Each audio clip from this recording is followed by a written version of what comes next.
po ay narito upang matuto sa pamamaraan ng Diyos upang turuang lubos sa lahat ng kabanalan at gawang mabuti. Sa lahat po ng babanggitin dito mula lamang sa salita ng Panginoon.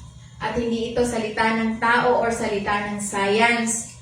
So dapat salita ng Diyos lamang ang ating pakikinggan sapagkat ito'y magbibigay ng buhay at kapangyarihan sa bawat isa sa atin na sumasampalataya. So good morning once again sa isang mapagpalang umaga.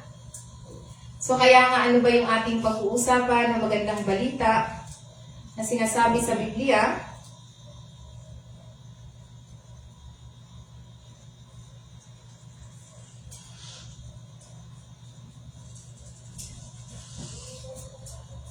So good morning, yung aking mouse, yung aking arrow na putol, hindi naputol. Hindi naputol yung arrow ng aking laptop kaya hindi mahirap pindutin. So, ang ating pag-uusapan na magandang balita, how do believers encourage reflection and embodiment of the Lord's light and glory in their lives. So, ito yung ating pag-uusapan ngayon na magandang balita kung paano hinihikayat ang mga mananampalataya, ang pagmuni-muni at pagkakatawang tao ng liwanag at kaluwalhatian ng Panginoon sa iyong buhay, sa ating buhay, sa ating buhay, sa aking buhay, sa ating buhay lahat. So ito yung pag-uusapan natin ng magandang balita na sinasabi sa banal na kasulatan. Encouraging believer to reflect. So sinasabi dito na ang mga mananampalataya hinihikayat na ipakita at isama ang liwanag at kaluwalhatian ng Panginoon sa ating buhay. So nasasangkot ng pagbibigay ng mga aral or moral na aral or lesson na malalim na kaugat sa spiritual na turo at personal na pagbabago. So kaya nga narito kung paano tayo ginagabayan upang tayo ay yung mga mananampalataya na magmuni-muni ng liwanag at kaluwalhatian ng Panginoon sa bawat buhay ng bawat isa sa atin. So kaya ano yung mga aral na dapat nating malaman tungkol sa pagmuni-muni ng pagkakatawang tao ng liwanag at kaluwalhatian ng Panginoon. So unang aral, kailangan natin maunawaan, understanding the concept of light. Naku, wala na yatang pindutan. So understanding the concept of light and glory of God. So kaya nga ito yung pag-unawa sa konsepto ng liwanag at kaluwalhatian na ito'y nagsisimula sa pamamagitan ng pagsasaliksik sa espiritual na kalagahan ng liwanag at kaluwalhatian ng mga turo ng ating Panginoon. Ang liwanag ay madalas na sumasagisag sa katotohanan, karunungan at banal na presensya. So habang ang kaluwalhatian ay kumakatawan sa kadakilan at karingalan ng Diyos na ito'y nagbibigay diin kung paano maipapakita ng mga mananampalataya ang mga katangiang ito sa pamamagitan ng ating mga kilos at pag-uugali. Kaya nga sinasabi dito sa Psalm 27 verse 1, "The Lord is my light and my salvation." So ang ating Panginoon daw ang ating liwanag at ang ating kaligtasan. Kanino ako matatakot? So kaya nga kung tayo ay nananampalataya, naniniwala sa Panginoong Hesukristo, siya ang nagbibigay ng liwanag sa mga landas natin. Kaya nga wala tayong dapat ikatakot sapagkat ang Panginoon ang muong ng ating buhay. Siya yung ating sinasandalan. So wala tayong dapat ikatakot dito sa sanlibutan sapagkat dito sa sanlibutan punong-puno ng takot kapag ikaw ay walang masain, di ba? Yung iba natatakot. Ano kaya ang kakainin ko? So kaya nga dapat tayo ay maunawaan ng bawat isa na binibigyan ng malalim na pagtitiwala sa Diyos sa pamamagitan ng pagtukoy sa Diyos bilang ating liwanag. Bilang ating liwanag, ating kaligtasan na ito inilalarawan na ang Diyos bilang pinagmumula ng patnubay, liwanag at pagpapalaya. So kaya nga ito'y liwanag ay nagmumungkahi ng kalinawan, direksyon at pangunawa sa gitna ng kadiliman o kawalan ng katiyakan dito sa sanlibutan. Kaya nga ito yung paglalarawan sa Diyos bilang muong sa ating buhay ay ito yung tungkulin bilang isang quota na nag-aalok ng proteksyon at security. So nag-aalok ang Diyos ng proteksyon at kaligtasan sa bawat isa sa atin. So kaya nga dapat sinasabi niya na ang mga mananampalataya maaaring makakuha ng pampatibay loob mula sa Biblia na magtiwala sa Diyos at sa kanyang kapangyarihan. Kahit nasa harap ng mga hamon or takot, ito'y nagbibigay inspirasyon sa bawat isa sa atin na umasa. Umasa lamang tayo sa patnubay at lakas ng Diyos sa halip na sumuko or pagkabalisa o pagkaduda sa mga pangyayari. So kaya nga ito'y sinasabi na nagpapaalala sa bawat isa sa atin, sa bawat mananampalataya na malalim na kapayapaan at katiyakan na makikita sa ating relasyon sa Diyos, na siyang kanilang hindi natitinag ang liwanag at kaligtasan ng Diyos sa bawat isa sa atin.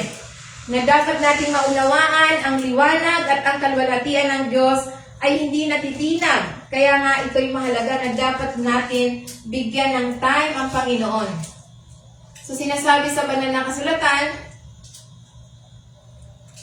Revelation 21 verse 22, at sinasabi dito, at ang lungsod ay hindi nangangailangan ng araw o buwan upang liwanagin dito. Sapagkat ang kalwalhatian ng Diyos ay nagbibigay ng liwanag dito at ang ilawan nito ay ang kordero. So kaya nga sinasabi na inilalarawan nito ang buong na sinisimbolo ng walang hanggang tirahan ng mga mananampalataya sa presensya ng Diyos. Ito'y nagpintal ng isang larawan ng isang lungsod na nagliliwanag hindi ng mga likas na pinagmumula ng liwanag tulad ng araw o buwan. So ang Diyos lamang ang nagbibigay sa atin ng liwanag, na ito'y ngunit ang nagniningning ng kalwalhatian ng Diyos mismo. Siya mismo ang nagbibigay ng kalwalhatian kung bakit ang bawat tao sa atin ay nagliliwanag. Binibigyan ito ng walang katulad na naning at kamahalan ng presensya ng Diyos na pumupuno sa lungsod ng banal na liwanag. So kaya nga tayo ay punong-puno ng liwanag sa pamamagitan ng presensya ng kalwalhatian ng Panginoon. Kaya nga ito'y nagbibigay ng kalwalhatian ng Diyos, na nagbibigay liwanag, ay nagbibigay din sa kalwalhatian ng Diyos, ay hindi lamang isang positibong katangian, kundi ang presensya ng Diyos na nagdudulot sa atin ng espiritual na kaliwanagan, kagalakan, at katuparan sa kanyang mga tao. So ang gusto ng Diyos sa atin, tayo'y nagliliwanag. Tinutukoy ang ilawan nito ang kordero na nagtatampok ng sentralidad ng ating Panginoong Jesucristo. Siya yung ito yung kordero natin, na siya yung tagapagligtas, siya yung nagbibigay kung bakit tayo nagkaroon ng liwanag sa pamamagitan ng kordero ng Diyos sa ang Panginoong Jesucristo na nilalarawan bilang kordero ng Diyos sa pagpapakita ng kalwalhatian ng Diyos. So kaya nga mahalaga na dapat manatili tayo sa kordero ng Diyos. Para sa mga mananampalataya, ito nagsisilbing paalala ng pinagkahuling hantungan na hinihintay sa bawat isang lugar kung saan sila ay mananahan sa walang sala na nining ng kalwalhatian ng Diyos. Malaya sa kadiliman o anino ng kadiliman. Ito'y nagbibigay inspirasyon sa pag-asa para sa walang hanggang pakikisama at pakikiisa natin sa Diyos, kung saan ang kanyang liwanag ay magpakailanman, na magpapawi sa bawat bakas ng kadiliman, at kung saan ang mga mananampalataya ay magpapalamon sa kapuspusan ng kanyang kalwalhatian. So yan ang sinasabi sa banal na kasulatan sa Revelation chapter 21 verse 23 na dapat understanding the concept of light and glory. So ano pa ang tinuturo sa atin? So kailangan natin na matuto. Matuto tayo ng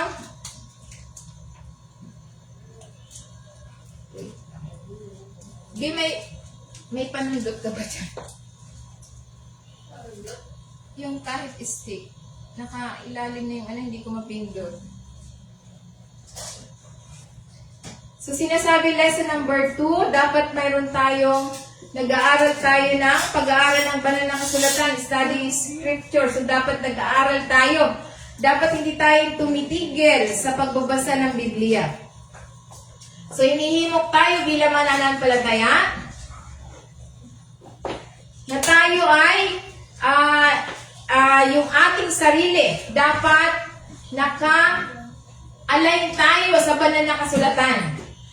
O kaya banal na kasulatan na kumukuha ng mga aral sa naglalarawan kung paano sinasama ng mga individual ang liwanag at kalwalhatian ng Panginoon sa buhay natin, sa buhay mo, sa buhay ko, sa buhay nating lahat.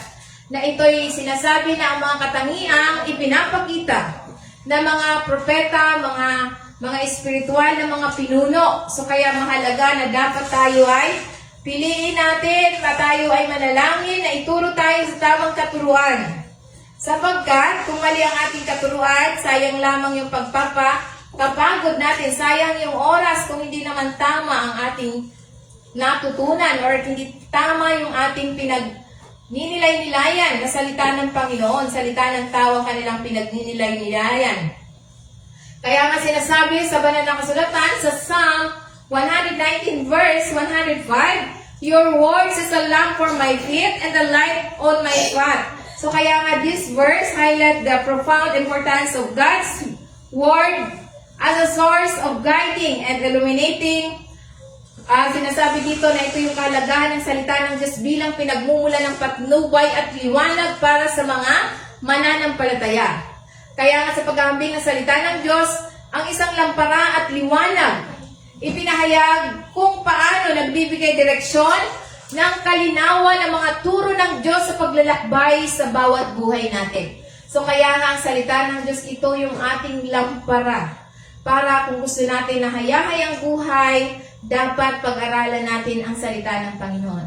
Kung gusto natin na walang sakit, pag-aralan natin ang salita ng Diyos sapagkat itinuturo dito sa Biblia kung paano tayo mabuhay na walang sakit. Kaya nga ang lampara ay nagbubunga ng idea na ito yung ilaw na nagbibigay liwanag sa paligid na gumagabay sa bawat hakbang. Katulad ng paraan, ang salita ng Diyos ay nagliliwanag sa landas ng mga mananampalataya. So ang salita ng Diyos, ito'y nagliliwanag sa atin kung ano yung dapat direksyon na dapat nating tahakin dito sa sanlibutan. Sapagkat tayo bilang mga anak ng Diyos, mabubuhay lamang tayo sa salita ng Panginoon. Dahil tayo ginawa ng Diyos sa pamamagitan ng kanyang salita. So dapat tayo ay bilang mga nananampalataya, ito yung salita ng Diyos na nagliliwanag sa landas ng bawat isa sa atin. Na tinutulungan natin na makilala ang tama sa mali. Gumagawa ng matalinong pagpasya at manatili sa landas ng salita ng Panginoon. So paano tayo mananatili sa salita ng Diyos kung hindi tayo nagbabasa ng Biblia? Kung hindi sila nagbabasa, tayo nagbabasa ng Biblia. Amen? So, parang walang nagbabasa ng Biblia, walang sumasagot. So, lahat ba tayo nagbabasa ng Biblia? Amen? So, dapat magbasa tayo ng Biblia sapagkat, sabi nga kung gusto natin maging matagumpay, huwag nating ihiwalay ang salita ng Panginoon sa ating mga bibig at pag nilay-nilayan natin ito araw at gabi. So, kaya nga para sa mga mananampalataya, ito'y nagsisilbing paalala ng kapangyarihan ng makabago at praktikal na kaugnayan sa salita ng Diyos sa ating buhay, na humahanap tayo ng patnubay mula sa kasulatan sa bawat aspeto ng ating buhay. So, mahalaga ang salita ng Diyos na dapat mangingibabaw sa ating mga puso. Ang salita ng Diyos ay aakay sa bawat isa sa atin sa landas ng katuwiran at pagdadala ng liwanag sa ating pinakamadilim na sandali. Kaya nga kapag tayo sinusubok ni Satanas, ang salita ng Diyos ang magbibigay sa atin ng liwanag. Dahil kung wala ang salita ng Diyos, maaari na yung iba nagpapatiktiwakal dahil sa hindi nila alam ang salita ng Diyos. So kaya nga mahalaga na binibigyan diin ang kailangan itong kapel bilang pinagmumula ng liwanag at patnubay sa ating paglalakbay sa pananampalataya. So kaya nga mahalaga ang salita ng Panginoon. Sabi nga, ang bulaklak daw ay nalalanta, ang mga halaman nalalanta, ang mga gamit ay nasisira, ngunit ang salita ng Panginoon ay mananatiling magpakailanman. So, ibig sabihin, mas priority natin dapat na tayo bigyan natin ng time ang salita ng Diyos. Amen? Praise the Lord. So ano pa ang tinuturo sa banal na kasulatan? Sa 2 Timothy chapter 3 verse 16, all scripture is God-breathed and is useful for teaching, rebuking, correcting, and training in righteousness. So kaya nga ito'y mahalaga na tinuturo sa Biblia na ito'y nagbibigay ng banal na inspirasyon at otoridad ang kasulatan. Na pinagtitibay nito ang bawat salita ng banal na kasulatan ay hininga ng Diyos. Hininga ng Diyos, ibig sabihin, ito'y nagmumula sa Diyos mismo ang salita ng Panginoon. Kaya lahat ng binabanggit dito, hindi salita ng tao. Ito'y hininga ng Diyos ay binihag na sa tao para malaman ng tao ang katotohanan. Kaya nga, ginagamit ng Diyos ang tao tulad ng mga pastor, mga pare, mga pastora na ginagamit upang ipahayag ang salita ng Diyos na ito ay bilang resulta ng kasulatan na nagtataglay ng walang kapantay na kahalagahan at otoridad sa buhay ng mga mananampalataya. So kaya nga ito ang salita ng Diyos na dapat mangibabaw sa ating mga puso. Sapagkat ito yung pagtuturo na sinasabi na teaching. Tinuturuan tayo. Ang kasulatan ay nagsisilbing mapagkukunan sa pagtuturo na nagbibigay karunungan, kaalaman tungkol sa katangian ng Diyos. So paano natin malalaman ang katangian ng Diyos kung hindi tayo nagpapaturo or hindi tayo nakikinig or hindi tayo wala tayong pakis sa salita ng Panginoon. So kaya nga kanyang kalooban, ang kanyang plano para sa sangkatauhan. So paano natin malalaman ang plano ng Diyos sa bawat isa sa atin kung hindi tayo nagbabasa ng Biblia? Kaya nga yung iba na hindi nagbabasa ng Biblia, pag nagkasakit, sasabihin nila, binigay ito ng Diyos sa akin. Hindi nagbibigay ng sakit ang Diyos. Kaya sila nagsasabi ng ganyan sapagkat hindi sila nagbabasa ng Biblia. Kung nagbabasa tayo ng Biblia, hindi natin kayang sisihin ng Diyos sa lahat ng ating mga pangyayari sa buhay natin. So kaya nga sinasabi niya rito, ano pa ang sinasabi? Ang salita ng Diyos ito ay pagsaway, rebuking, pagsaway, hinaharap at tinutuwid ng banal na kasulatan ang maling gawain. At tinatulan ng mga tao sa kasalanan na tinatawag na sila'y magsisi. So kaya nga kapag tayo'y sinaway, ibig sabihin, ito'y dapat na tayo magbago, magsisi sa ating mga ginagawa. Kung ito ay hindi nakaluwalhati sa Diyos. So ano pa ang sinasabi? Pagwawasto, correcting. So sinasabi dito ang kasulatan ay nagbibigay ng patnubay para sa pamumuhay ng matuwid. So paano tayo mamumuhay ng matuwid kung hindi natin alam ang salita ng Panginoon? So paano tayo mabubuhay ng ayon sa kalooban ng Diyos kung hindi tayo nagpapawasto? Sasabihin natin, ay, dito na ako binuhay, dito na rin ako mamamatay. Yan yung mga sinasabi ng katuruan ng iba na, dito na ako nabuhay, dito na ako isinilang, ito na yung kinasilangan ko, dito na rin ako tatanda, dito ka na rin mamamatay. Kaya mamamatay ang mga tao nang walang alam.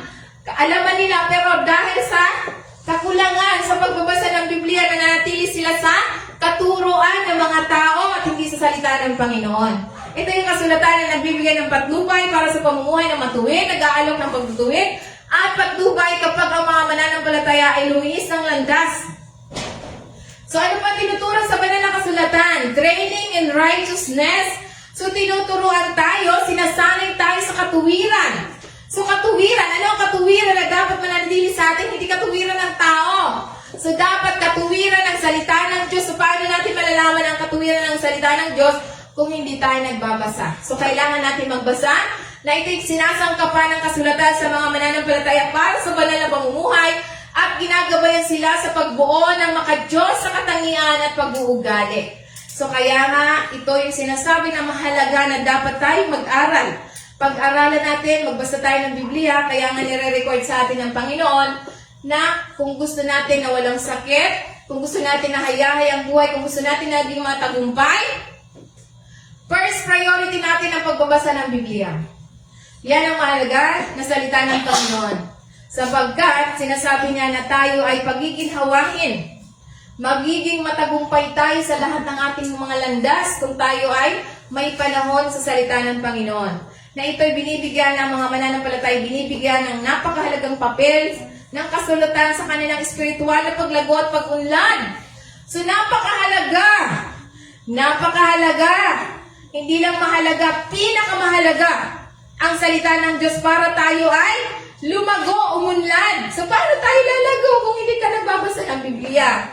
Kung ang binabasa, yung iba, mas priority pa nila yung nanonood sila ng mga labas na ang kilikili, labas na ang singit. So, iyan pa yung mga binibigyan nila ng time. So, kaya nga, sinasabi dito na ito'y nagsisilbi na dapat ang ating pinapakinggan, ang ating pinag-aaralan, ang ating tinitingnan, dapat salita ng Panginoon. Kung gusto natin na hayahay ang buhay natin, walang sakit, walang mahirap, walang problematic, so salita ng Panginoon, walang kaguluhan. Kapag salita ng Panginoon na ito'y napakahalagang papel para sa bawat isa sa atin upang tayo umunlad, ito'y nagsisilbi na gabay para sa pag-unawa sa kalooban ng Diyos at ang pagwawasto ng mga pagkakamali at paglinang sa isang buhay na ilalarawan sa pamamagitan ng katuwiran. So kaya nga hindi kaya tayo nito bilang mananampalataya na pag-aralan at i-apply natin ang banal na kasulatan. Hindi lamang tayo na dapat nabasa mo, tapos hindi natin ina-apply. So dapat kailangan natin i-apply ang banal na kasulatan. Na kinikilala ang kapangyarihan nito ay makapagbabago at mapaghubog sa bawat paniniwala natin sa loobin at pag-uugali ayon sa banal na pamantayan ng Diyos. So kaya nga ito'y mahalaga na sinasabi at pa tinuturo sa atin ang banal na kasulatan. Sabi ng banal na kasulatan sa Biblia, lesson number 3, na sinasabi,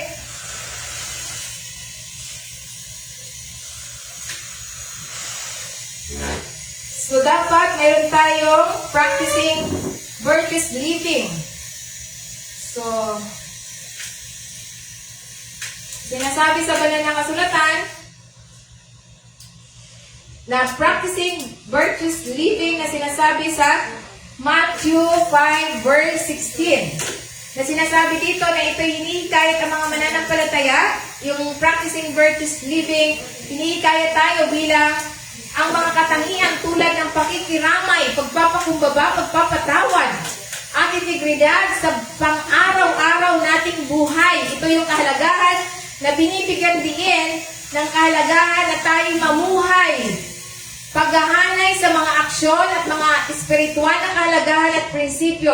Ito yung magbigay ng practical na halimbawa at sitwasyon kung saan maaaring ilapat ang mga katangian ito sa mga interpersonal na relasyon, kapaligiran sa trabaho at pakikipag-ugnayan sa komunidad.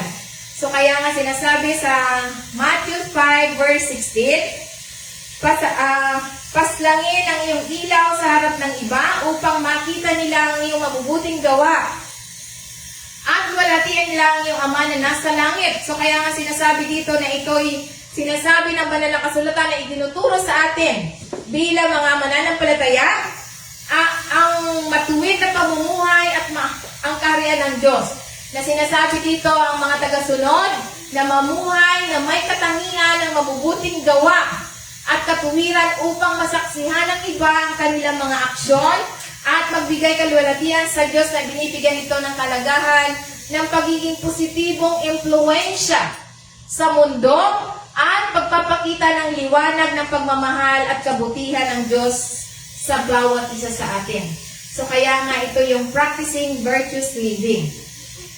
So kaya sinasabi sa banal na kasulatan, sinasabi pa sa Colossians 3 verse 12, sabi niya rito, kaya bilang mga pinili ng Diyos, banal at mahal, bihisan natin ang ating sarili sa kahabagan, kabaitan, at kababaang loob, kahinanuhan, at pagtsatsaga. So kaya sinasabi this verse, sinasabi na ito'y bahagi kung saan hinihikayat tayo na mamuhay ayon sa ating pagkakakilanlan bilang mga mananampalataya sa ating Panginoon Kristo. So kaya nga ito'y hinihimok tayo bilang magpakita ng katangian tulad ng habag, kabaitan, kababaang loob, kahinanuhan at pagtsatsaga na ito'y binibigyan din ang kahalagahan ng pamumuhay ng may pagkakasundo. So dapat makipagkasundo tayo at pag-ibig sa isa't isa bilang mga miyembro ng katawan ng ating Panginoon Kristo. Kaya nga tayo ay iisa. iisa tayo sa katawan ng ating Panginoong Jesucristo, dapat tayo din mga mananampalataya nagkakaisa ng pananampalataya natin sa ating Panginoong Jesucristo. Ano pa ang tinuturo sa atin? Sinasabi sa banal na kasulatan? Sinasabi niya rito, lesson number 4, ito yung pagpapatibay ng espiritual na kamalayan. Fostering spiritual awareness na sinasabi na ito'y sinasabi na gabayan ng mga mananampalataya sa pagbuo ng isang malalim na koneksyon sa ating buhay espiritual sa pamamagitan ng panalangin, pagmuni-muni, at hinihikayat tayo na regular na pagsisiyasat sa ating sarili upang suriin ang mga iniisip, salita at gawa ng isang tao sa liwanag ng espiritual na mga turo. So kaya nga binibigyan din ito ang papel sa pag-iisip, sa pagpapaunlad ng kamalayan, ng presensya ng Diyos sa bawat aspeto ng ating buhay. Amen. Praise the Lord. So iyan yung sinasabi sa banal na kasulatan na magandang balita. Good morning po sa ating lahat. Isang mapagpalang umaga po. So kaya nga mahalaga na tayo ay how do believers encourage reflection and embodiment of the Lord's life and glory in their lives. So kaya nga ito'y sinasabi na tayo ay mahalaga ang salita ng Diyos na sinasabi sa Psalm 46 verse 10, Be still. Sabi dito, tumahimik ka at kilalanin mo ako ang Diyos. Ako ang magbubunyi sa gitna ng mga bansa. Ako ay magbubunyi sa lupa. Mabubunyi siya sa lupa na ito'y sinasabi na ito'y binibigyan din ng kalagahan ng bilang isang panawagan na magtiwala sa kapangyarihan ng Diyos na hinihikayat tayo bilang mananampalataya na huminto sa pagsisikap at manahimik. So kaya nga kinikilala ng otoridad at presensya ng Diyos na ipinapahayag sa atin na ang Diyos ay dakila sa mga bansa at buong mundo, na binibigyan din ang kanyang pinakamataas na posisyon sa lahat ng nilikha. So yan ang sinasabi sa Psalm 46 verse 10 na siya lamang ang pinakamataas at na dapat nating dakilain. So yan ang mahalaga na sinuturo sa banal na kasulatan. Kaya sinasabi pa sa John 14 verse 26, But the advocate, the Holy Spirit, so siya yung tagapagtanggol, ang tagapagtanggol ng Espiritu Santo mismo, na susuguin ng Ama sa pangalan ng Panginoon Jesucristo, ay magtuturo sa bawat isa sa atin sa lahat ng mga bagay at mga magpapaalala sa atin sa lahat ng sinasabi ng Panginoong Jesucristo. So kaya nga tayo ngayon bilang nasa sanlibutan, tayo laging magtatagumpay. Bakit tayo laging magtatagumpay? Sapagkat binigay niya sa atin ang kanyang Espiritu na siya ang magpapaalala sa mga turo ng Panginoong Jesucristo upang tayo laging magtatagumpay. Yan ang sinasabi sa banal na kasulatan na ang advocate na tagapagtanggol ay ang Espiritu ng Diyos na ipinagkaloob niya sa bawat sa atin, na ipinangako ng Panginoon Jesucristo sa kanyang mga mananampalataya ang banal na Espiritu bilang katulong o tagapagtanggol na tinitiyak sa iyo, sa akin, sa ating lahat, na ipinadala ng Ama ang banal na Espiritu sa pangalan ng Panginoon Jesucristo upang tayo gabayan, turuan ang bawat isa sa atin upang tayo magtagumpay. Amen? Kaya nga ipinapaalala sa atin ang banal na Espiritu na ang mga turo ng ating Panginoon Jesucristo na tutulong sa bawat isa sa atin na maunawaan at maisagawa ang mga salita ng Panginoon sa bawat isa sa atin. Sa buhay mo, sa buhay ko, sa buhay nating lahat, magagawa natin ang utos ng Diyos sapagkat sa pamamagitan ng Espiritu ng Diyos na ibinigay niya sa atin, binigyan tayo ng Espiritu na susunod sa salita ng Panginoon. Kaya nga kung hindi natin kayang gawin ang salita ng Panginoon, wala tayong Espiritu ng Diyos. Sapagkat kung wala ang Espiritu ng Diyos, patay ang Espiritu. Paano gumagalaw ang patay?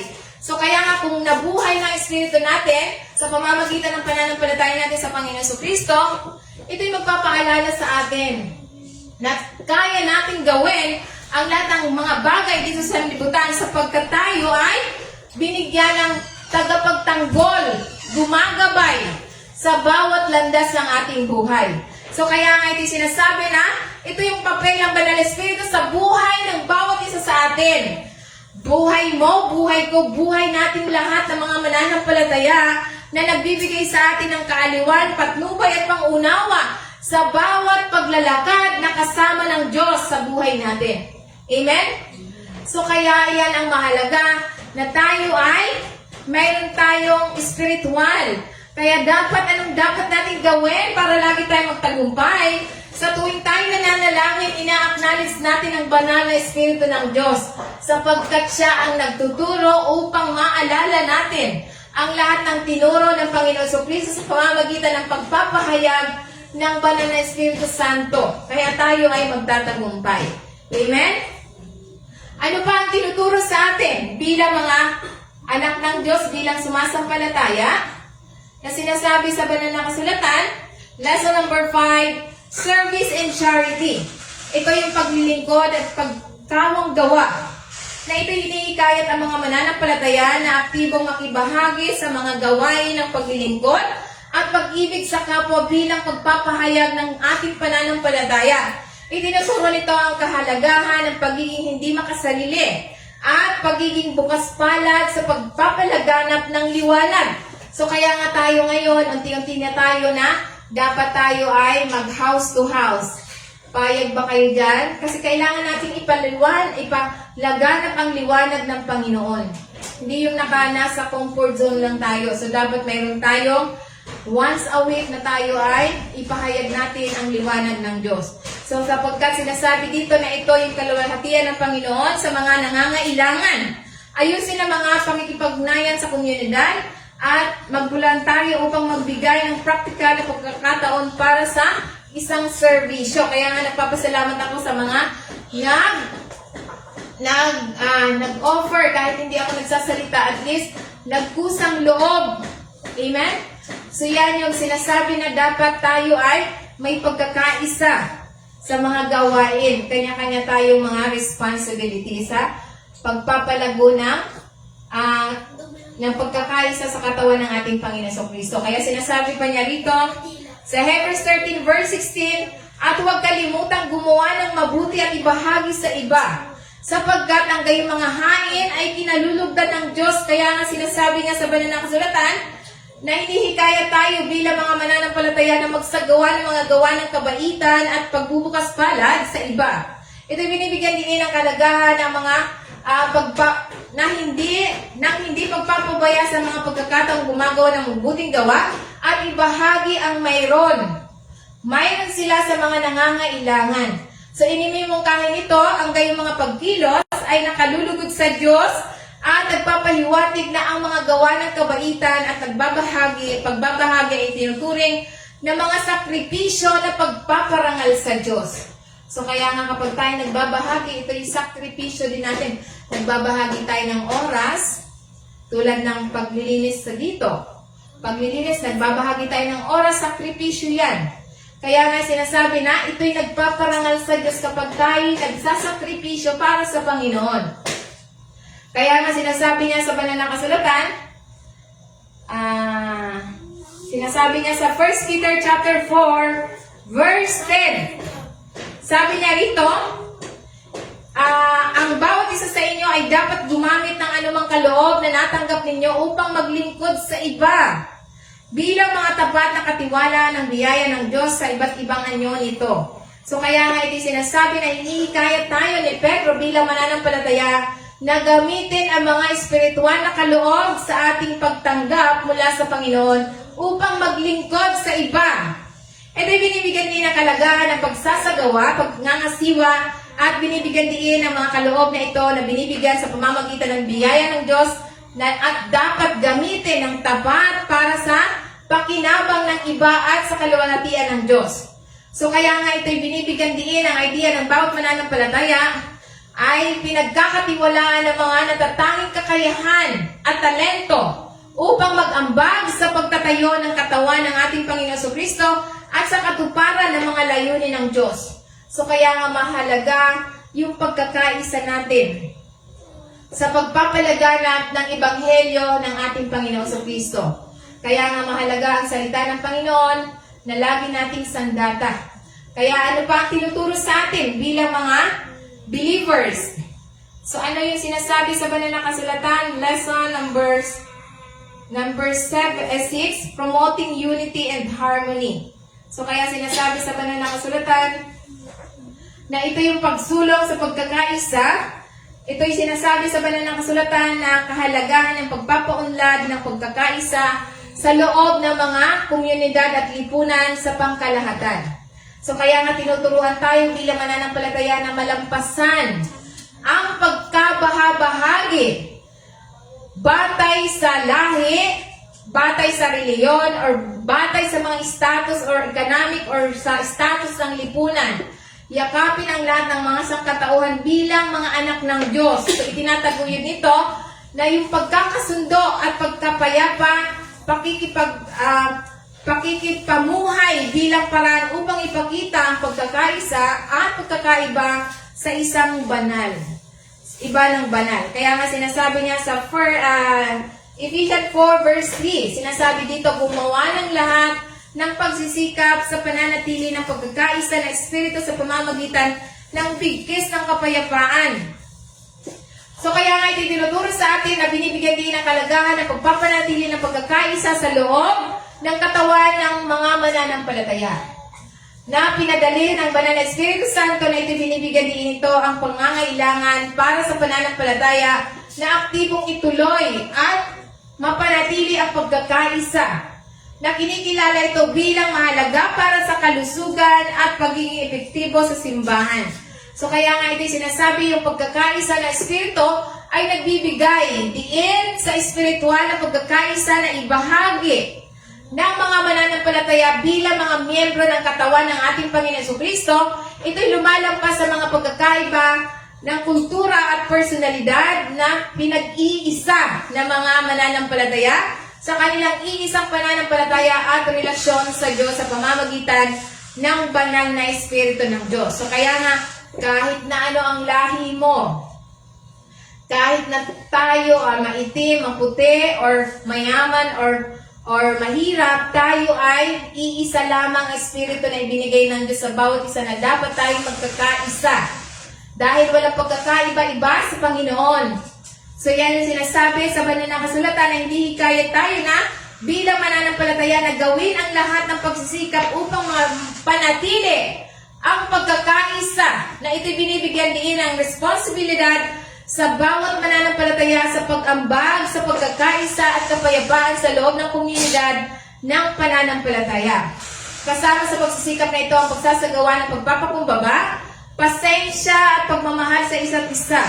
Gayon din ang aktibong paghahanap ng pagkakasundo sa pagkakaunawa sa mga oras ng alitan o hindi pagkakasundo. So kaya nga mahalaga para sa atin sa pamamagitan ng pagpapanatili ng banal na pakikisa ng Espiritu sa pamamagitan ng bigkis ng kapayapaan. So kaya nga mahalaga yung pagkakaisa, ito ay nagsisilbing isang makapangyarihan, saksi sa katotohanan ng Ebanghelyo at pagbibigay daan sa mga mananampalataya na magampanan ang ating sama-samang misyon sa pagpapahayag ng mabuting balita at pagsasagawa ng mga alagad. So yan ang sinasabi sa banal na kasulatan sa Ephesians 4 verse 3. So ano naman ang sinasabi sa banal na kasulatan sa Galatians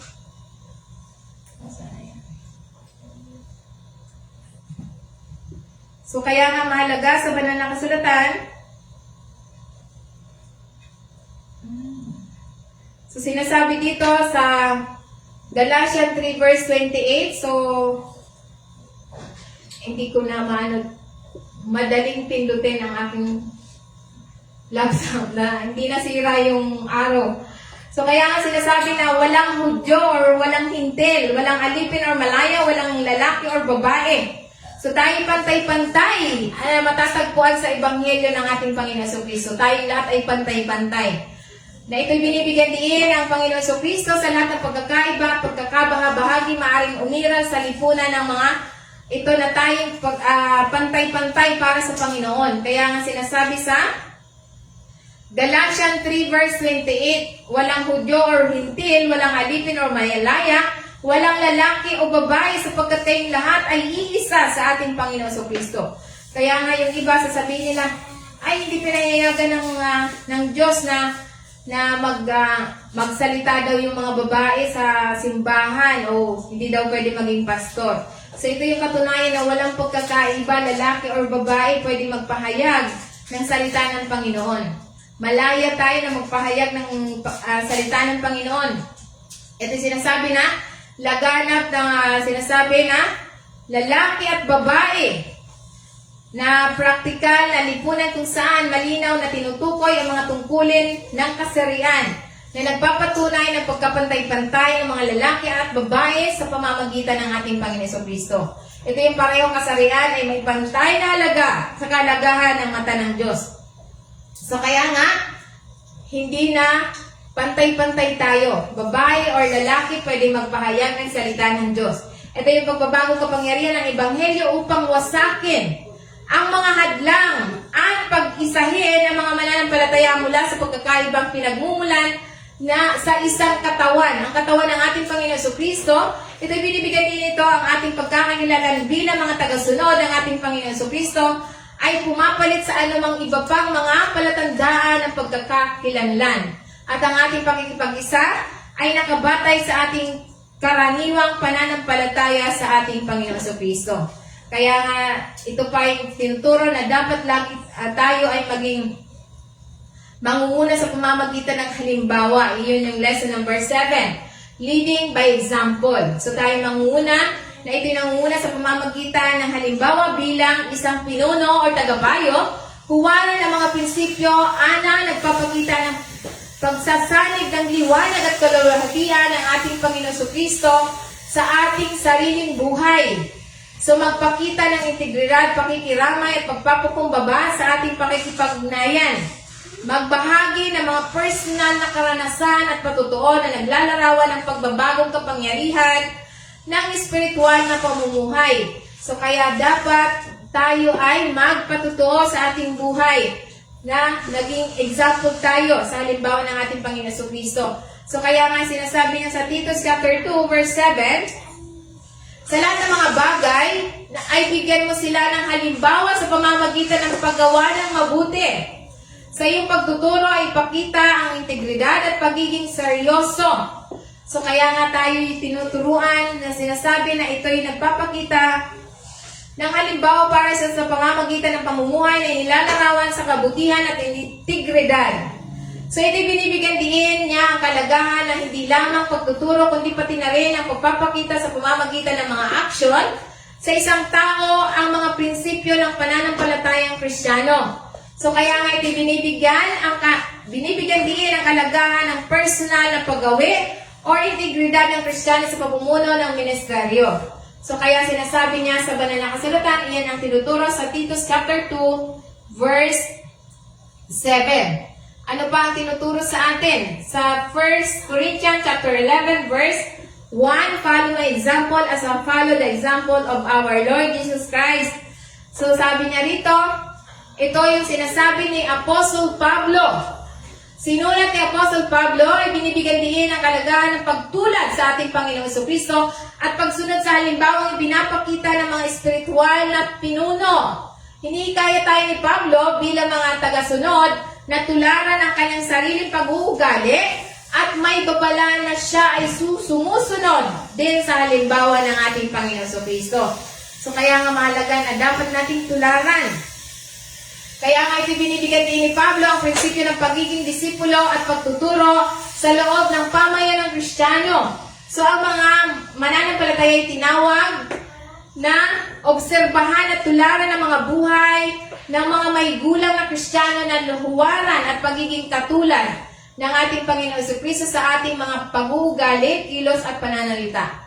So kaya nga mahalaga na dapat tularan natin ang Panginoon Jesucristo na ito'y sinasabi na sentralidad ng ating Panginoon Jesucristo bilang ang pinakamataas na pamantayan at modelo para sa pamumuhay ng bawat isa sa atin. Na kinikilala natin ang ang kanyang sariling buhay ay nakatuon sa pagsunod ng ating sariling buhay. Ito yung sinasabi ni Pablo, na yung kanyang sariling buhay ay nakatuon lamang sa pagsunod sa ating Panginoon Jesucristo at inaanyayahan tayo na sumama sa kanyang mga hangarin. So, ini-encourage tayo ni Pablo na tularan natin siya. So kaya nga ito yung mga halimbawa na mga mananampalatay humanap na maka-Diyos na halimbawa na dapat sundin at magsumika para sa mga buhay na nagpapakita ng katangian at mga turo ng ating Panginoon Jesucristo. Ito yung nagbibigay din ng pangangailangan ng mga leader na namumuno sa pamamagitan ng halimbawa. So kaya nga ito ginagabayan tungo sa kapanahunan ng kanilang pananampalataya at tinuturo ang mga pananampalataya tungo sa Panginoong Jesucristo. So dapat ang turo lamang ng mga pinuno ng iglesia, so dapat yung tulad ng pamumuhay ng ating Panginoon Jesucristo. Na ito iniikaya tayo na tularan ang buhay ayon sa halimbawa ng pamumuhay ng ating Panginoon Jesucristo dito sa sanlibutan.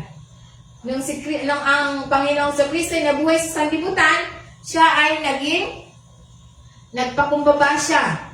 Siya ay nagpagaling sa mga may sakit. So ganun din tayo. Tularan nating halimbawa ang Panginoong Jesucristo nung siya'y nasa sanlibutan. Sapagkat tayo'y kanyang binigyan niya ng kapangyarihan upang magampanan natin ang mga pinapahayag sa atin sa pamamagitan ng pagtuturo ng Banal na Espiritu. Kaya maisa sa buhay natin na tayo maging example, maging halimbawa, katulad ng halimbawa ng ating Panginoon Jesucristo. Amen? So ano pa ang tinuturo sa atin? So tinuturuan tayo ng banal na kasulatan na sinasabi na dapat tayo ay continuous growth and learning. So sinasabi continuous growth and learning na patuloy na paglago at pag-aaral. Sinasabi dito, hinihikayat tayo bilang mananampalataya na tingnan ang ating espiritual na paglalakbay bilang isang habang buhay na proseso ng paglago at pagtuto. At mga pagkakataon na pakikisama upang palalimin ang ating pangunawa sa pagsasagawa ng pananampalataya. So binibigyan din ng kalagahan ng panghingi ng patnubay mula sa mga espiritual na tagapayo at matatanda sa paglalakbay. So kaya nga sinasabi niya sa banal na kasulatan, sa 2 Peter chapter 3 verse 18, sabi niya, but grow in the grace and knowledge of our Lord and Savior Jesus Christ. Sabi niya rito, to Him be glory both now and forever. So kaya nga mahalaga na tayo ay lumalago. Pinapayuhan tayo bilang mananampalataya na patuloy na lumago sa ating pag-unawa sa biyaya at kaalaman mula sa Diyos sa pamamagitan ng ating Panginoon Jesucristo. Na ito'y binibigyan din ng kalagahan ng espiritual na paglago at kapanahunan sa buhay ng Kristiyano na hinihikayat tayo bilang mananampalataya na palalimin ang ating relasyon sa ating Panginoon Jesucristo. Kaya nga ito yung sinasabi na nagbibigay kalulatian sa ating Panginoon Jesucristo, kapwa sa kasalukuyan at para sa lahat na walang hanggan. So dapat continuous tayong lumalago. Nagpapatuloy tayo. Amen? So ano pa ang tinuturo sa banal na kasulatan? Sabi niya sa 2 Timothy chapter 2 verse 15. Mag-aral ka upang ipakita ang iyong sarili na sinang-ayunan ng Diyos, isang manggagawa na hindi kailangang ikahiya, na matuwid na nagbabahagi ng salita ng katotohanan. So kaya nga mahalaga na tayo nag-aaral ng salita ng Diyos. Kaya nga, sa The Word of God Spirit and Life Ministry sa main church natin, so libre po ang pag-aaral. Bukod sa libre, mayroon pang merienda, mayroon pang tanghalian, libre ang tubig, libre ang handouts. So ang pag-aaral po natin dapat tuloy-tuloy. Kaya nga, ito yung salita ng Panginoon. Kapag galing sa salita ng Panginoon, libre lahat. Walang bayad. So iyan ang tamang katuruan na nagtuturo ng libre. Dahil yung iba, matuto ka ng salita ng Diyos, magkano ang binabayad nila? 1,000. Tapos pagdating ng mga pagsubok, wala. Ganun pa din. Kahit na anong 10 taon kang nag-aaral, kung wala sa iyo ang banal na Espiritu ng Diyos, hindi natin kayang unawain ang salita ng Panginoon. So kaya nga mahalaga na inuutusan tayo na maging masigasig, mag-aral at wastong bigyang kahulugan ng salita ng Diyos na hinihimok tayo na magsikap para sa paglago. Magsikap sa pagharap sa Diyos bilang isang tapat na manggagawa na gumagamit ng kasulatan na natumpak tama. So yan ang sinasabi na binibigyan din ang kalagahan ng tapat na pangangasiwa sa salita ng Diyos. So kailangan tapat, salita ng Diyos lamang ang ating ipapahayag, hindi salita ng tao. Kaya nga ang pangangailangan para sa mananampalataya na makisali sa masigasig na pag-aaral at interpretasyon upang mabisang magampanan ang ating mga tungkulin sa paglilingkod sa Diyos at sa ating kapwa. So kaya nga mahalaga ang salita ng Diyos na nangingibabaw sa bawat puso natin. Amen? Ano pa ang tinuturo sa atin? So dapat tayo ay magdiwang. Celebrating divine blessing ang sinasabi dito. Sapagkat, sabi ng banal na kasulatan, sa lesson number 9, celebrating divine blessing, na dapat tayo magdiwang, pagdiriwang ng mga banal na pagpapala, pagyamanin ang mga isang salubin sa pasasalamat at paggalang sa mga biyayang ipinagkaloob ng Panginoon sa bawat isa sa atin.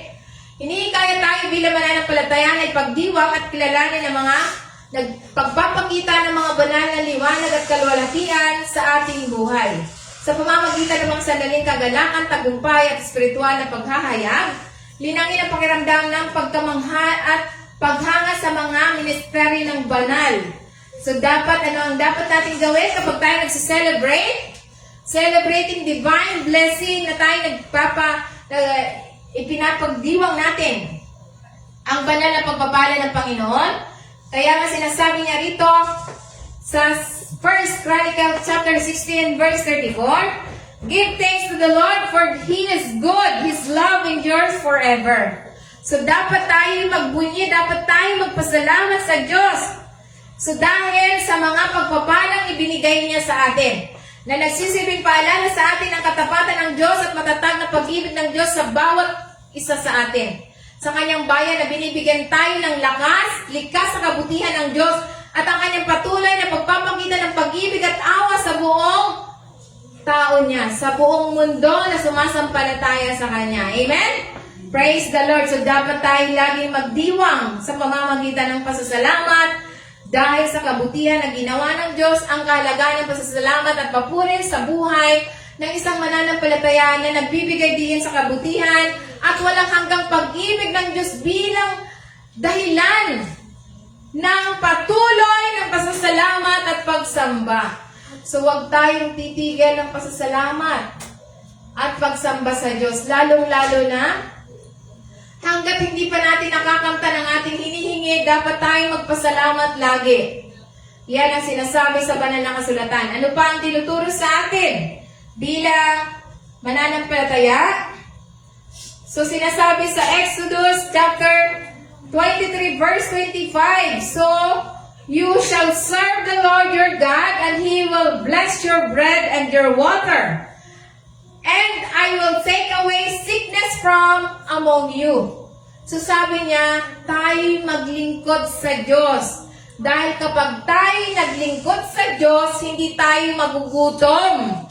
Kung tayo naglilingkod sa Diyos, hindi tayo pahihintulutan na mananatili ang sakit. Iyan ang sinasabi niya sa banal na kasulatan sa Exodus 23 verse 25, na sinasabi dapat tayo ay, you shall devote yourself to serve the Lord your God with wholehearted heart, dedication, and reverence. So kailangan natin na taos-puso tayong naglilingkod sa Diyos, hindi yung napupilitan lang. Kung taos-puso tayong naglilingkod sa Diyos, lagi tayong excited. Maaga pa lang gising na tayo at excited na tayong maligo, magbihis at mag-travel. Amen? Para sa paglilingkod sa Panginoon. Amen? Walang nalilate dito. Amen? Dahil tayo excited, dahil tayo naglilingkod sa Panginoon. So yan ang sinasabi sa banal na kasulatan na dapat nating italaga ang ating sarili sa paglilingkod sa Diyos na may buong pusong dedikasyon at pagpipitagan, paggalang, na ito'y bilang kapalit ng iyong pagtapat na pagsamba at pagsunod. Ipinangako ng Panginoon ay pagkakaloob niya ang kanyang mga pagpapala sa iyo, sa akin, sa ating lahat na saganang pagpapala. Na sinasabi niya, ang iyong tinapay, ang iyong tubig, upang ikaw ay hindi kailanman magutom or mauhaw. So hindi tayo, bilang mga anak ng Diyos na naglilingkod sa Panginoon, hindi tayo magugutom. Amen? Hindi tayo pulubi. Walang mamamalimos na anak ng Diyos. Yan ang sinasabi sa banal na kasulatan. Dahil sinasabi niya na tayo higit pa rito. Tayo ay may banal na proteksyon, higit pa sa physical na pagkain. Siya ay nangako na iingatan ka mula sa dalamhati, mula sa sakit, mula sa karamdaman. Aalisin niya ang mga sakit kung mayroon ang tao. Yan ang sinasabi niya. Kaya ang sinasabi niya, walang mananatiling may sakit sa mga tao ng Diyos. Walang mananatiling mahirap sa mga tao ng Diyos. Ito yung this assurance of health and vitality. So ito yung katiyakan. Ito ng kalusugan at sigla na sumasaklaw hindi lamang sa physical na kagalingan, kundi pati na rin sa pagkamayabong sa ating komunidad. So yan ang sinasabi niya sa banal na kasulatan. Kaya tayo ay maglingkod ng tapat. Nangako ang Panginoon na magbibigay ng kaunlaran sa bawat isa sa atin. Tinitiyak niya sa atin na walang mapapahamak sa atin. Tayo ay pagpapalain ng sagana. Ang ating pamilya ay lalago at dadami habang tinutupad ng Panginoon ang mahabang buhay sa bawat isa sa atin. So yan ang pangako ng Panginoon sa bawat isa sa atin. Amen? So walang mahirap na anak ng Diyos. Amen. Praise the Lord. So kaya nga ito sinasabi na nangako ang Panginoon sa pamamagitan para sa iyo sa mga usapin ng tunggalian at kahirapan. Nangako siya na magtanim ng takot at pagkalito sa puso ng ating mga kaaway. So siya'y nangako din na puprotektahan niya tayo. Siya na ang bahala sa ating mga kaaway. Siya na ang gagawa ng paraan para yung ating kaaway ay matalo natin. Naging dahilan upang sila ay umatras sa harapan ng pagkatalo. So matatalo natin yung ating kaaway dahil ito yung pangako ng Panginoon na aalisin niya ang mga sagabal sa buhay natin. Yung mga gumagawa ng masama sa atin. So kaya nga ito sinasabi na ito yung tulad ng isang malakas na puwersa na nauuna sa pagsulong. Ang Panginoon ay magpapadala ng mga trompeta upang palayasin ang mga sumasalungat sa atin. So ngayon nga, pinapahintulutan, yung mga sumasalungat sa atin ay nawawala na lang bigla. So kaya nga ito sinasabi na hahawin ang daan para sa iyong pananakop sa lupain ng pangako. Kaya nga kapag tayo ay meron tayong gusto, puntahan na natin yung ating gusto. At bahala na ang Panginoon na palayasin yung mga tao na naandyan. Dahil ito yung sabi niya, aalisin niya Aalisin niya, hahawiin niya ang daan para sa pananakop sa lupain na ipinangako sa iyo ng Panginoon. So kaya nga ito yung pagliligtas ng Panginoon ay hindi ay sinasabi ng banal na kasulatan, tinitiyak niya na unti-unti na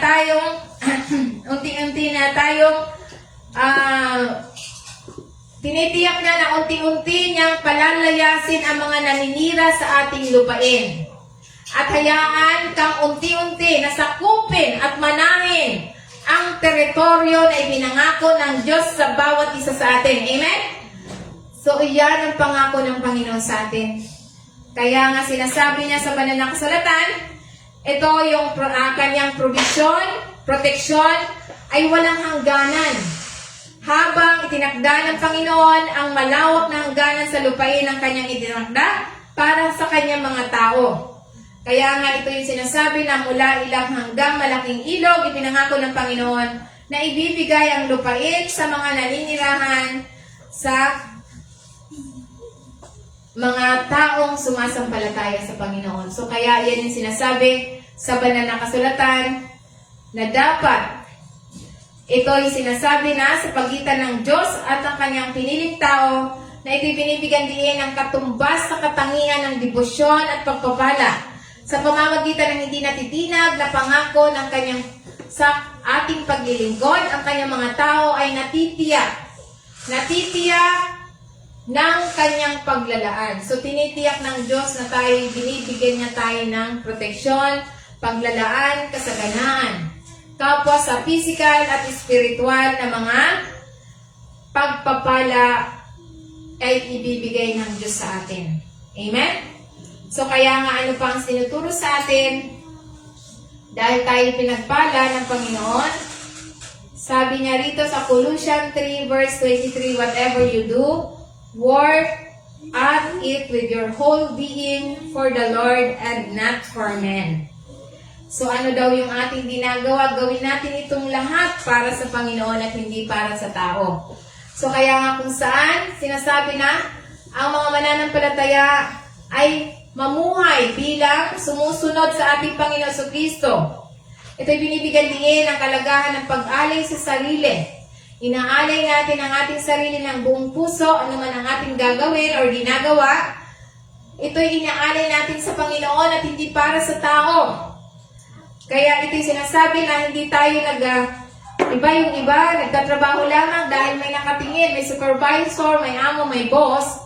So ito'y sinasabi na lahat ng ginagawa natin, kahit walang nakatingin, kahit walang boss, tayo nagtatrabaho dahil ginagawa natin ito para sa Diyos at hindi para sa tao. Dahil kung ginagawa natin ito para sa Diyos, ang Diyos ang magpapala sa atin. Ang Diyos ang bahalang magbigay sa atin. Ngunit kung ginagawa natin sa tao, limited lamang ang source ng tao. Kaya limited lamang ang pagpapalang matatanggap mo dahil ikaw ay nagpapabango ka sa iyong boss. Nagpapabango ka sa amo mo. Pero kapag tayo ang boss natin ay ang Panginoon, so unlimited ang source na binibigay ng Diyos. So hindi natin kailangan na may nagbabantay sa atin para tayo magtrabaho. Amen? So kaya nga ito'y kahalagahan ng kasipagan at katapatan sa lahat ng gawain. Hinihimok ang mga mananampalataya na lapitan ang kanilang gawain ng buong pusong dedikasyon. Hinihikaya tayo na ituring ang ating mga gawain bilang isang pagkakataon na maglingkod sa Panginoon sa halip na maghangad lamang ng pasayahin ang mga supervisor ng tao or magtamo ng makalupang gantimpala. So yan yung sinasabi na huwag natin hangarin yung gantimpala ng tao. Ang hangarin natin ang gantimpala ng Diyos sapagkat kapag gantimpala ng Diyos, unlimited.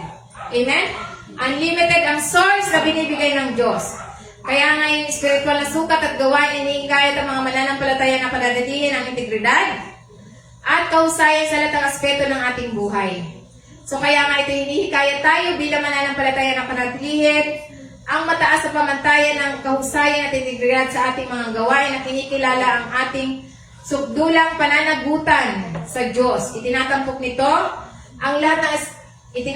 ang idea na ang lahat ng sa lahat ng aspeto ng ating buhay. Kabilang ang pagtatrabaho, maaaring maging mga gawa, pagsamba, paglilingkod sa Diyos kapag nilapitan natin na may tamang saloobin at motibasyon. So kaya yung ginagawa natin para sa Diyos at hindi para sa tao. Amen? Hindi para tayo ay yung, di ba, karamihan naman, sinasabi nila, magsisimba ako para pagpalain sila. Ngunit kapag tayo, kahit hindi tayo nagsasabi ng ganyan, kapag ginagawa natin ang lahat para sa Diyos, hindi mo na kailangan magsalita. Dahil tayo ay pagpapalain na ng Panginoon. Amen? Sapagkat, sinasabi niya sa banal na kasulatan, sabi niya sa Colossians 3 verse 24, because you know that you will receive the inheritance from the Lord as your reward. It is the Lord Christ you are serving. Sabi ng Panginoon na tayo ay tatanggap Ito yung sinasabi na nagpapatuloy na gawain paglilingkod sa Panginoon na hinihikayat tayo bilang mananampalataya na gumawa ng buong puso sa paraang gumagawa. Sila, ikaw at ako ay gumagawa para sa Panginoon kaysa mga Panginoon ng tao. Na ito'y nagbibigay ng karagdagan ng pangganyak para sa kaisipan, ito sa pamamagitan ng pagpapaalala sa mga mananampalataya ng ating tapat na paglilingkod ay gagantimpalaan tayo ng Diyos. So, gagantimpalaan tayo ng Diyos kasama yung mga ginagawa natin paglilingkod. Kahit hindi tayo magsalita, gagantimpalaan tayo ng Diyos dahil sa ating paglilingkod. Amen? Praise the Lord. So, kaya nga ito yung mahalaga na sinasabi. Ito yung sinasabi na ang mga mananampalataya ay naglilingkod sa Panginoong Jesucristo. Ito yung kahalagahan ng pagkilala sa ating Panginoong Jesucristo bilang pinakamataas na otoridad at focus ng buhay at gawain ng isang tao. So, ang focus natin sa Panginoon, hindi sa pamilya, hindi sa hanap buhay, hindi sa trabaho, hindi sa mga gawain sa bahay. Hayaan mo yung gawain sa bahay. Ang focus natin para sa Panginoon. Dahil kapag para sa Panginoon, yung mga gawain na yan sa bahay, lahat ng mga inaalala natin, magiging madali lang yan sa atin. Bakit nagiging madali? Sapagkat hindi ka nag-iisa. Hindi ka nag-iisa sa paggawa. Amen? So, ibinibigay natin sa Panginoon. Siya ang gagawa niyan para sa atin. Kaya nga, ang focus natin to glorify God. Ang focus natin, ginagawa natin ito para sa Panginoon. Kahit ikaw ay naghuhugas, naglilinis, naglalaba, ginagawa natin ito para sa Panginoon. Nagtatrabaho. So, tulad ng pagpapahayag, ginagawa natin ito para sa Panginoon, hindi para sa akin. Hindi para sa Panginoon, to glorify God ang ginagawa natin. Amen?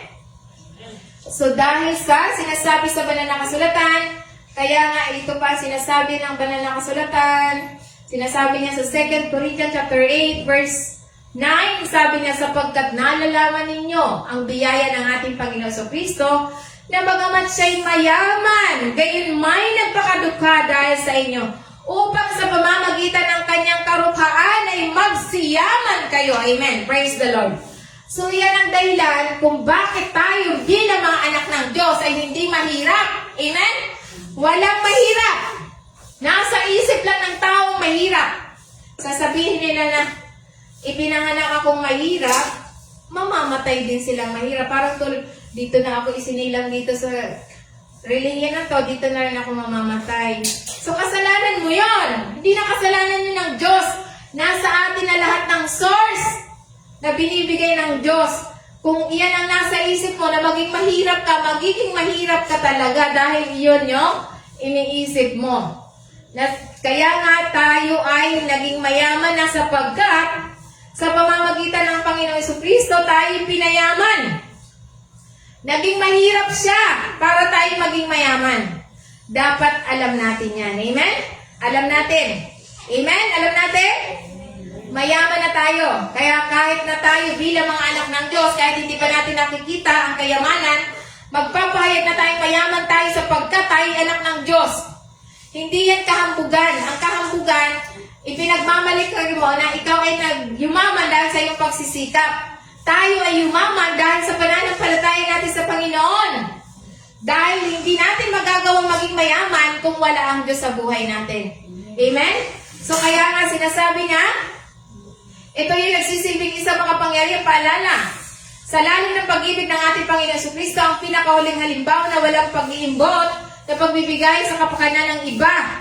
So ito'y nahamon tayo bilang mananampalataya na tularan ng halimbawa ng ating Panginoong Jesucristo na pagbubukas palad at pag-aalay ng pag-ibig sa kanilang sariling buhay.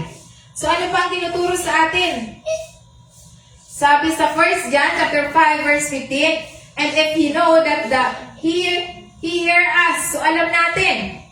At kung alam natin at kung nalalaman natin na tayo dinidinig niya, sa anumang ating hingin, ay nalalaman natin na nasa atin ang mga kailangan sa Kanya'y ating hingin.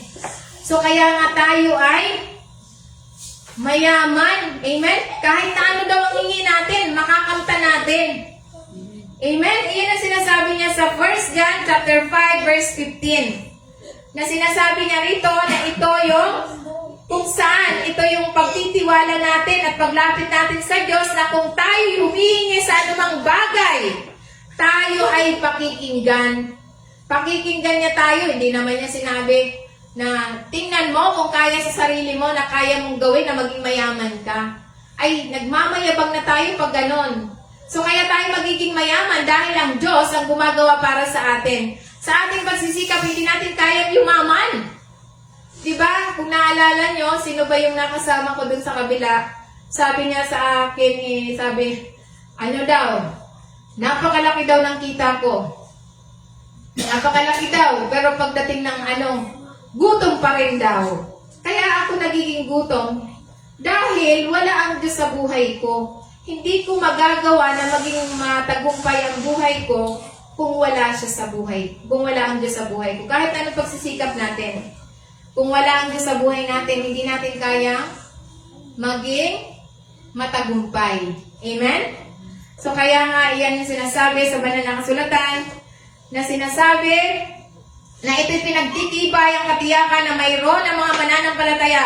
Kapag manalangin sila, sinasabi dito na ito'y manalangin ng may pananampalataya. Tayo ay pakikinggan, magkakaroon tayo ng kumpiyansa na pakikinggan tayo ng Diyos sa lahat ng ating kahilingan. Kaya nga ito yung katiyakan na nakakaugat sa ating matalik na relasyon at pagiging mananampalataya at ng Diyos na inilalarawan sa pamamagitan ng pagtitiwala at pagsunod at pagkikipagkapwa. So mahalaga na tayo ay magtiwala. Sapagkat ito'y sinasabi sa banal na kasulatan ang kalagayan at pagsang-ayon natin. Kalooban ng Diyos na ikaw ay hayahay. Kalooban ng Diyos na tayo ay maging matagumpay. Kalooban ng Diyos na tayo ay walang sakit. Kalooban ng Diyos na tayo ay punong-puno ng biyaya. Amen? So kaya nga ito'y sinasabi sa banal na kasulatan na ito'y nagpapaalala sa atin ng kapangyarihan ng panalangin kapag ito ay nakasalig sa pananampalataya at naayon sa kalooban ng Diyos. Kalooban ng Diyos na tayo ay walang sakit. Ang kalooban niya ay lahat tayo maging mabuti at luwalhatiin ng Diyos. Yan ang sinasabi sa banal na kasulatan. Ano pa ang tinuturo niya sa atin? Kaya sinasabi niya rito, 1 Thessalonians chapter 5, verse 16, rejoice always, pray continually. So kailangan natin lagi tayong manalangin. Hinihikayat tayo na lagi tayong manalangin.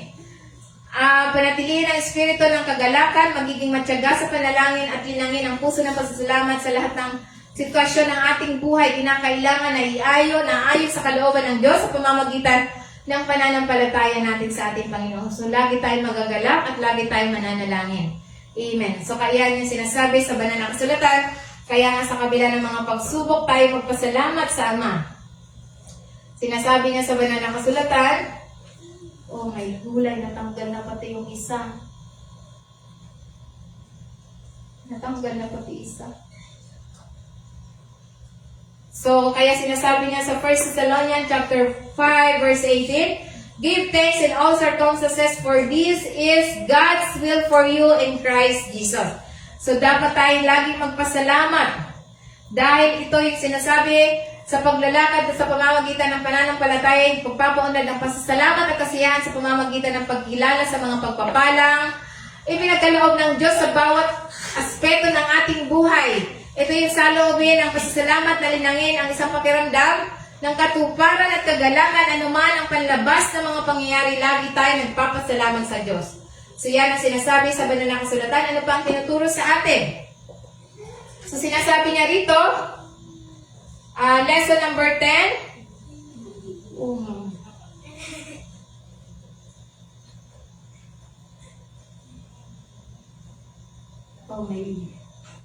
So, sinasabi niya rito, lesson number 10, inspiring hope and encouragement.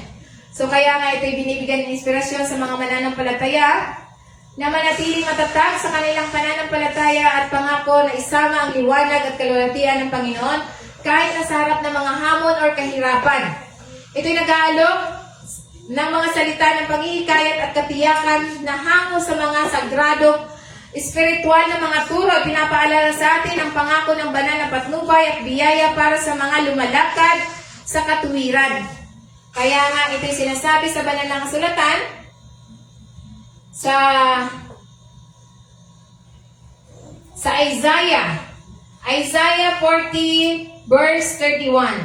Sinasabi niya rito, sinasabi sa banal ng kasulatan, ngunit ang mga umaasa sa Panginoon ay nagbabago ng kanilang lakas, siya'y pailan lang sa mga pakpak na parang agila. Siya'y tatakbo na hindi mapapagod, sila'y maglalakad at hindi manghihina. So kaya nga ito'y pinapahiwatig sa atin ng banal na kasulatan na tayo mga nag-aantay sa Panginoon. Hinihikaya tayo bilang mananampalataya na magtiwala sa panahon ng Diyos at umasa sa lakas lamang ng Panginoon na nangako na ang mga nag-aantay sa Panginoon ay babaguhin ang lakas at magkakaroon ng kapangyarihan. Na ito'y sinasabi na magkakaroon tayo ng panibagong parang tulad ng lakas ng agila na hindi napapagod na namumukhahin na pag-akyat pataas, ibig sabihin lagi tayong uunlad. Amen? So kaya nga ito yung pagtatagumpay sa mga hadlang sa tulong ng Diyos sa bawat isa sa atin. So sa kabila ng mga hamon, tayo ay patuloy na uunlad. Ito yung pangako ng Panginoon na ito ay nagbibigay din sa talata ng kahalagahan ng pagtsatsaga, pagtitiwala sa provision ng Diyos at ang lakas na ibinibigay ng Diyos sa bawat isa sa atin. Sa iyo, sa akin, sa ating lahat na sumasampalataya, binibigyan tayo ng lakas araw-araw. Amen? Praise the Lord. So ano pang tinuturo sa atin? 2 Corinthians chapter 4 verse 16, kaya hindi tayo nawawala ng loob, bagamat ang ating panlabas na pagkatao ay nanghihina. Sabi ng Panginoon, gayunmay ang ating panloob na pagkatao ay nababago araw-araw. So kaya tayo bilang mga anak ng Diyos, hindi mananatili ang sakit dahil binabago ng Diyos araw-araw yung ating katawan.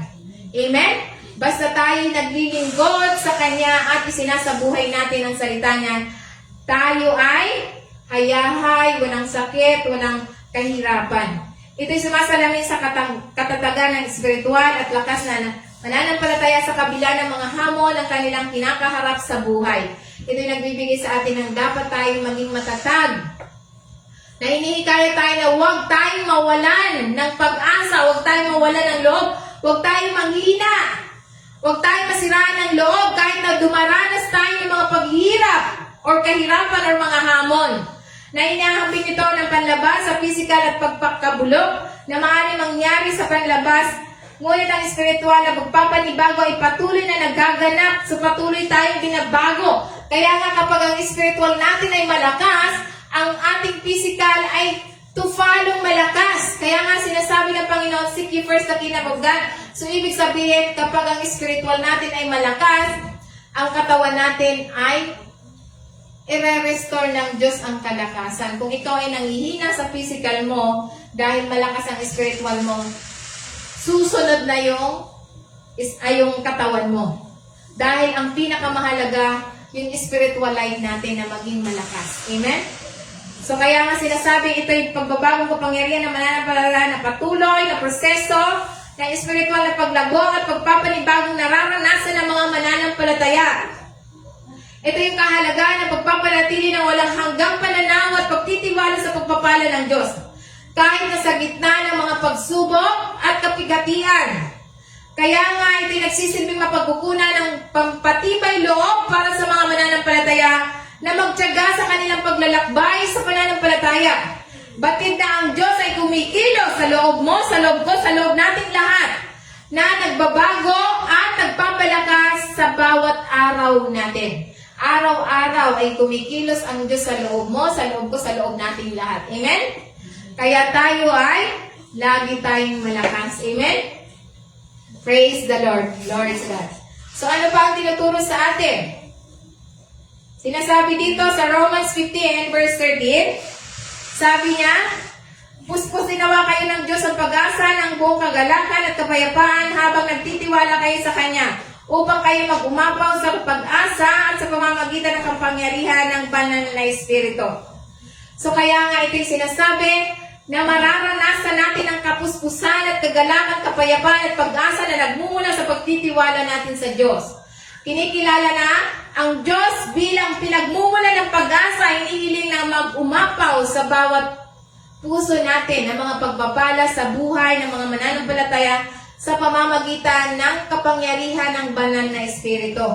So kaya nga ito yung tungkulin ng mananampalataya at pagtitiwala sa probisyon ng Diyos at pagbabagong gawain ng banal na Espiritu sa buhay ng mga mananampalataya na humahantong ng kasaganaan, ng pag-asa, pagtitiwala sa mga pangako ng Diyos. So kaya nga ito yung mahalaga na kung paano natin hinihikayat ang bawat isa na ipakita ang isama ang liwanag at kaluwalhatian ng Panginoon sa buhay natin. So kaya nga mahalaga na ito yung Biblia ay nagbibigay ng matibay na pundasyon para sa mga mananampalataya na palinangin at gamitin ang ating paglalakbay upang isama ang liwanag at kaluwalhatian ng Panginoon sa buhay mo, sa buhay nating lahat. Amen? Kaya nga sa pamamagitan nito, ito yung pagsama-sama ng alintuntunin sa buhay ng mga mananampalataya, tunay na nagpapakita at may sa katuparan ang liwanag, kaluwalhatian ng Panginoon at nagbibigay inspirasyon sa iba upang gawin din ito na nag-aambag sa mga espiritual na pagpapayaman sa atin, ang mga komunidad at sa buong mundo. Amen? Praise the Lord. Glory to God. So palapakan po natin ang ating Panginoon. Tayo po ay tumayo at tayo umawit sa Panginoon.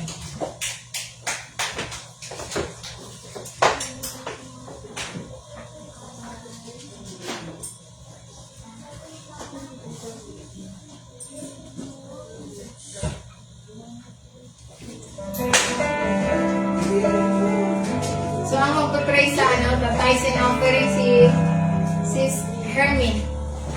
Hermie.